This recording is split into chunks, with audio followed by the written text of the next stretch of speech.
Hello everyone and welcome back to my channel. Today I'm going to talk about books, of course, but first I wanted to thank everyone who has sent me so many messages on Voxer, email, everywhere, people that I haven't heard from in years, and also people in this wonderful community. As you probably know, Hawaii, specifically Maui, has experienced the worst disaster in its history. And that's saying a lot. It was an unexpected and kind of what I would say a freak disaster caused by a variety of things that happened that never happened before, never. Part of it is, as you know, Lahaina Front Street is almost completely destroyed, historic Front Street. And I'm going to talk about that in my video because maybe you have visited Hawaii or maybe you haven't visited Hawaii, but you know that we're the Aloha state. And I've been living here for 47 years. I moved here from New York City.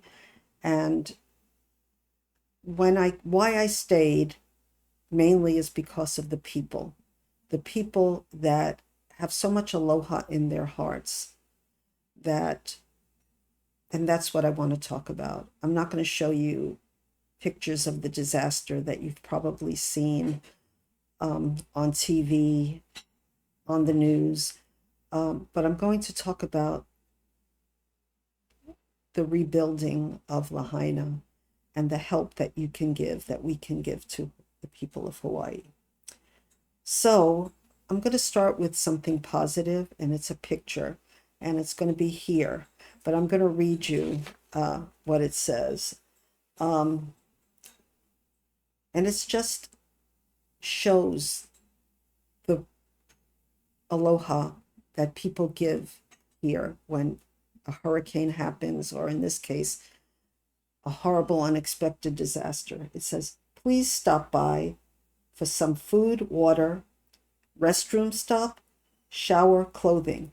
Can pitch tent in our softball field too. And this is happening all over the island. People are opening their homes. They're donating to local agencies.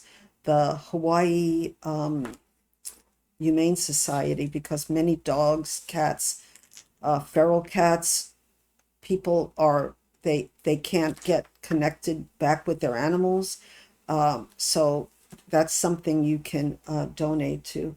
But I thought this picture really shows the ordinary Hawaii spirit that happens when people come together to help each other, and it just makes me want to cry. And also it's something that we do to show how we're connected as a human family everywhere, because there are organizations opening up everywhere.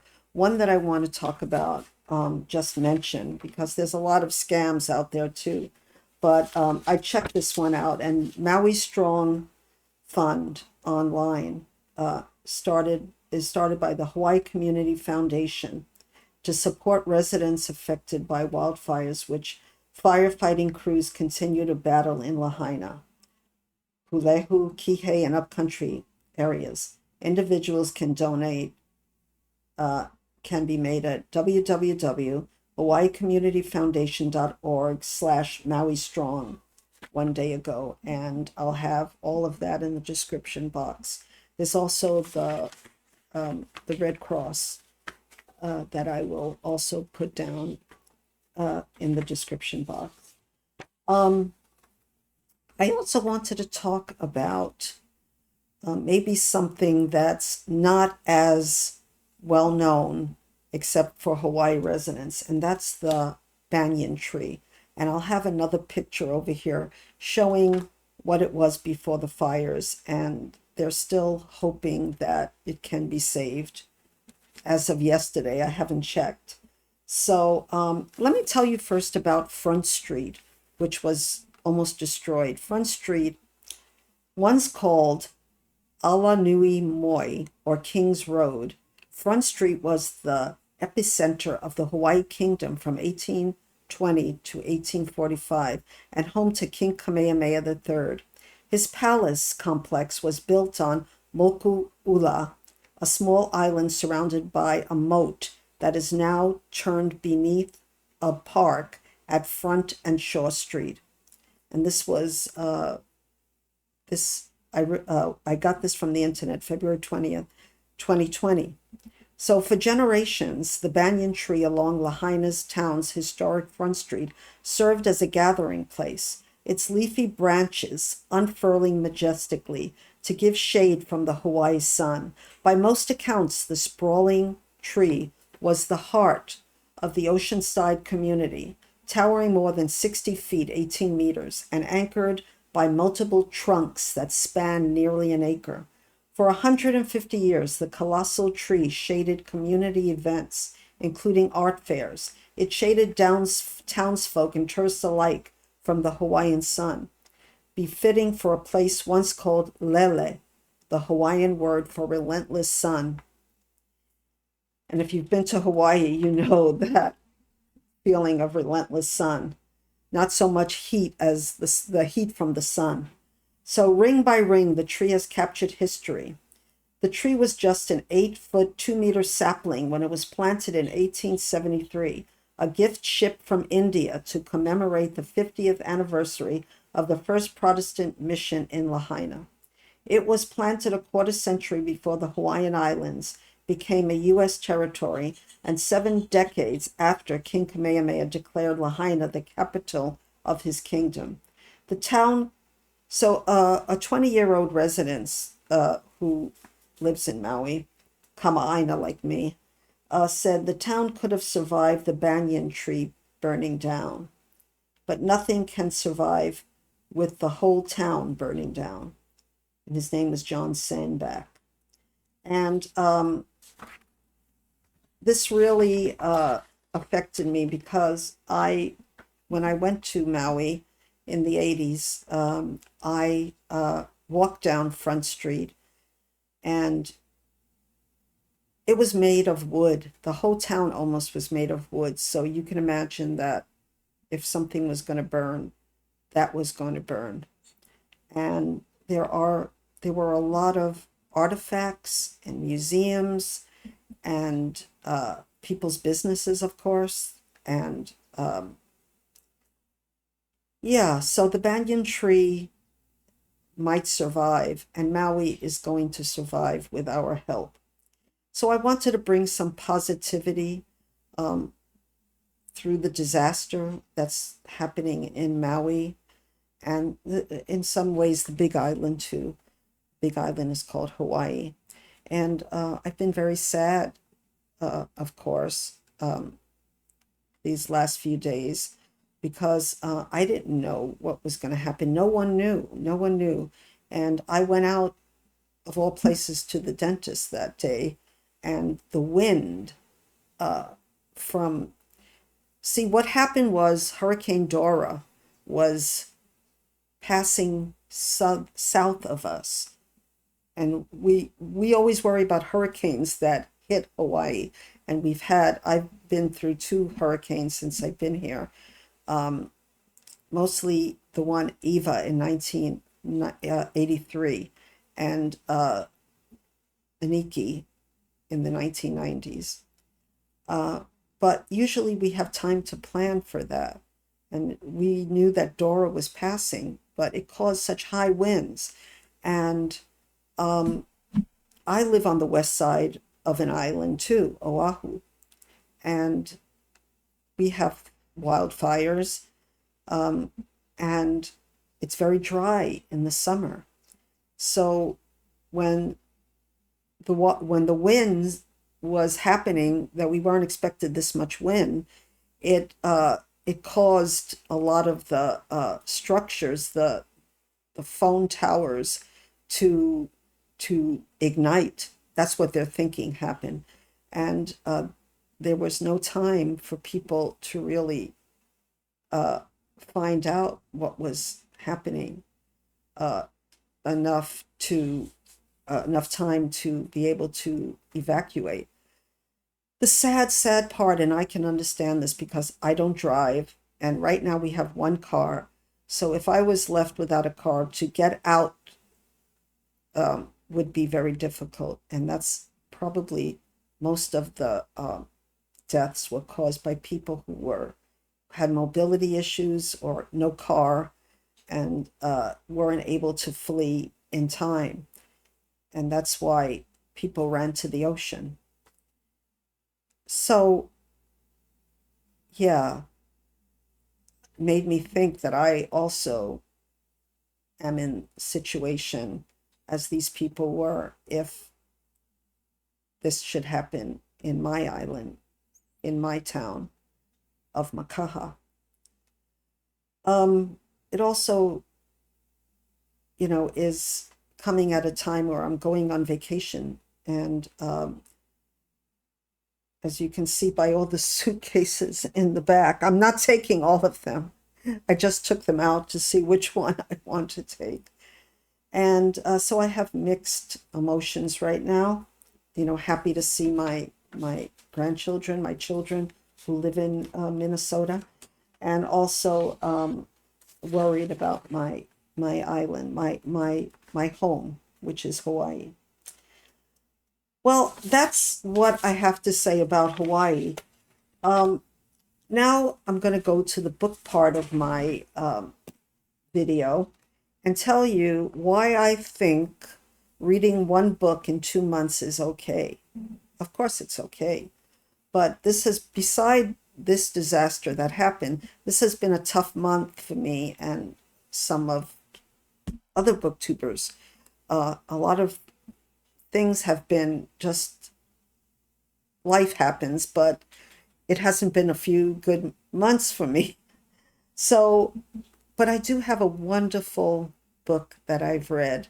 And I want to talk a little bit about close reading, because I've never experienced this since I was 11 years old, and I read Gone with the Wind with my cousin, and we sent letters to each other after each couple of chapters. And I had this experience with The Tin Flute by Gabrielle Roy. I read this book, just started it on July 2nd, and have just finished it. And we discussed each chapter in such close detail that I think I will never forget this reading experience. And this is worth, coming to you with 20 to 30 books and saying, I read 20 to 30 books. But I can't remember all of them because I read them fast so I could show them to you. Slow reading. And I don't annotate. I annotate directly on my books unless it's a special book. And this book was old. The Tin Flute was written in 1945, and it takes the action in this book takes place right after the Depression and right while the World War II is starting. And it takes place in Canada. It is a milestone, a classic and a milestone in Canadian fiction for many reasons. What I'm reading, and I'm still reading the afterword, and what I was reading in the afterword, and that's not going to spoil anything in case you want to read this book, and I really think you should, is that her approach was not from a historian point of view, but it was Quebec's first urban novel. It banished forever the folkloric, romanticized image of the province, which had changed little in the previous 3 centuries. It set Montreal squarely in the mainstream of subsequent fiction. So she started writing this book in 1941, and she had just returned from 2 years in Europe, Gabrielle Roy, where she had gone to study acting. And then she decided against the career and started writing. And we are so grateful she did, because this is just, for a debut, I couldn't believe how well it flowed, how good the ending was, which I won't spoil for you, of course. But endings are difficult. I know that as a writer and as a reader. And she just, chef's kiss to the ending of this book. So what is it about? I'm not going to review this book now. I'm thinking of doing a full review of it. But it takes place in the Stanley slums of Montreal. It struggles to overcome poverty and ignorance and a search for love. It is a love story. It is a family story. It has so many characters that are so well drawn that you know exactly how they differ from each other and how they miscommunicate their feelings, because there is a all-knowing narrator, as well as in different, there's an omniscient narrator, as well as in the different point of views from the characters as well. So you learn more than they know, but you also know what they know. And I like that. Sometimes it can be dear reader-ish, but in this case, she did it so well that I didn't feel that at all. So it's an affecting story of familial tenderness, sacrifice, and survival. But, you can say that, but to say that it's a story about one family, a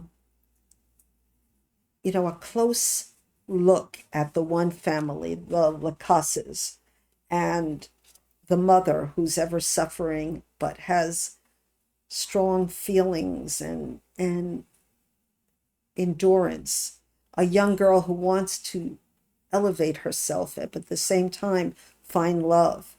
The children, I won't go into that. This is a sad story. I have to let you know that before you read it. It's not a walk in the park. It's tough at times. But reading it with Lindy, she's from Canada, and she helped me understand a lot of what was happening during that time. The languages. She sent me photos of the places. I said, is this a real place? Because I was ignorant about Saint-Henri. Is it a real place? Yes, it is. And she showed me pictures of what it looked like and the waterfront. And we had a close read. And I suggest that everyone does a close read with a friend, another booktuber maybe, or a booktuber if you're not a creator on Booktube, because it's such a special experience. And I've had this experience with a few people, and with Lindy in particular, with another book that we read, one of my favorite books. I'm not saying this is a 5-star read for me, but it's 4 3/4. And, the things that didn't make it a 5-star read are minor. And I'm sure it's going to be a 5-star read for most of you. So that's what I read July and August. And I'm not ashamed to say it, because I loved this book so much. And I loved reading it with Lindy. So what else do I have to talk about? Well, I asked you to, all of you, to pick a book for me for my vacation. And the winner is, and it surprised me, it's The Case of the Haunted Husband by Earle Stanley Garner. Maybe because it's an easy one to just throw in my suitcase, which I plan to do, and read it on the plane. I also decided to take my Kindle, which I wasn't going to do. One of you has sent me so many Kindle books that I'm going to be away for a while. And I'll talk about that in a few seconds. But um, I'm so excited about reading again because these last 2 months I have read one book beside the Tin Flute. And I will talk about that before I leave on my vacation. So you could say I read 2 books in 2 months. But this was the special one.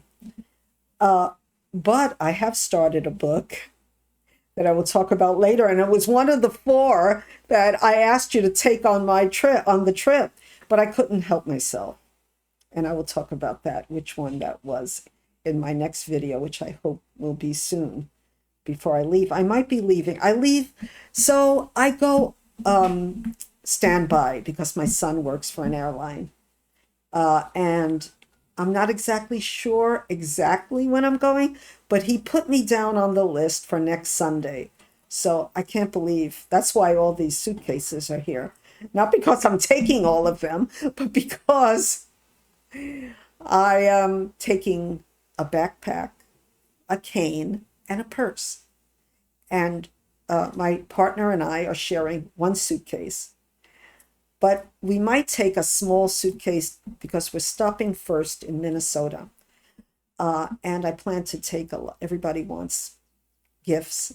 So I'll leave that suitcase, probably the blue one that's in back of me or the green one.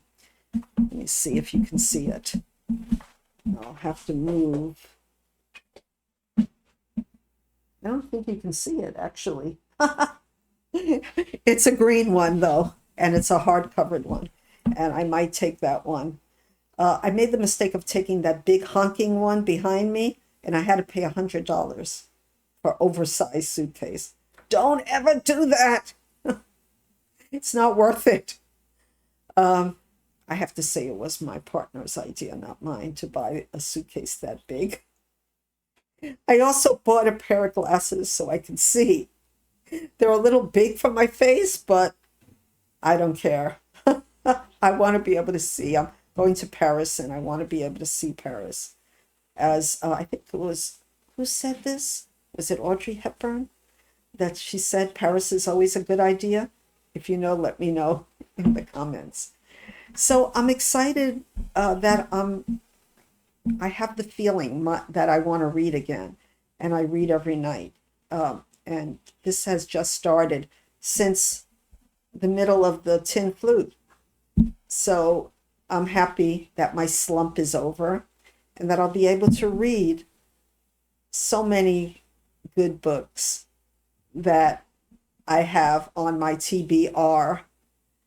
Even if it's a Kindle TBR, which maybe I'll show you because there's so many good books on it. I'm so excited. So I wanted to talk to you about my plans. My birthday is at the end of the month and I won't be here. Not saying I won't make a video. I'll be in Minnesota. And I think I told you, or maybe not, that I plan to visit Louise Erdrich's Birch Bark Books in, I think it was Loring Park, Minnesota, in Minneapolis, though I'll be in the St. Paul suburb. And I plan to buy a book that was on, I think it was Supposedly Fun, Greg from Supposedly Fun's video. I'll have that down below as well, where he, I think he picks the best 24 books, I could be mistaken, of the last 25 years. And even though most of the books weren't books that I would definitely say that I would pick up, I did love The Sentence by Louise Erdrich. I don't pick up like Booker Prize books very often or new releases very often. First of all, they're out of my price range most of the time. Even though I'm going to Paris, it sounds like, Paris. But actually, I go on a shoestring budget, and I've been traveling most of my life, so I know all the little tricks and tips on how to travel big on a small budget. So yeah, so I I will share that with you one day. But so I don't buy a lot of books, new releases, but I do buy a lot of books that were prize winners at the time and cheaper. And I found so many wonderful books that way. So I'm not really a big prize. I'm not going to show you a lot of prizes because, to be honest, this year the Booker Prize, I found one book that I'm interested in and not enough to buy it outright. So, it is what it is, as the kids say. I'm not going to apologize for that either. I like what I like. I am what I am. Anyway, I think this video has gone on long enough. Please help Maui in one way or another. If it's animals, with the Maui Humane Society Fund, I'll put that down. If it's the Red Cross or the Maui Strong, give as much as you can, if you can. And, good thoughts and prayers and positive vibes for the rebuilding, because Maui will rebuild and will be strong. But right now we're in mourning, so please send your good wishes along. And thank you so much for watching my video. Please like this video, and if you like the content, subscribe. And press that notification bell, because I don't do that many videos a week. So usually I try to do it on the weekends. And I will have videos soon around my birthday, before my birthday, because it is 3 years that I'm on YouTube, Booktube. And I want to celebrate that, 73 years on the planet as well. Hello. So thank you so much, my dear friends. And I send you love and always aloha.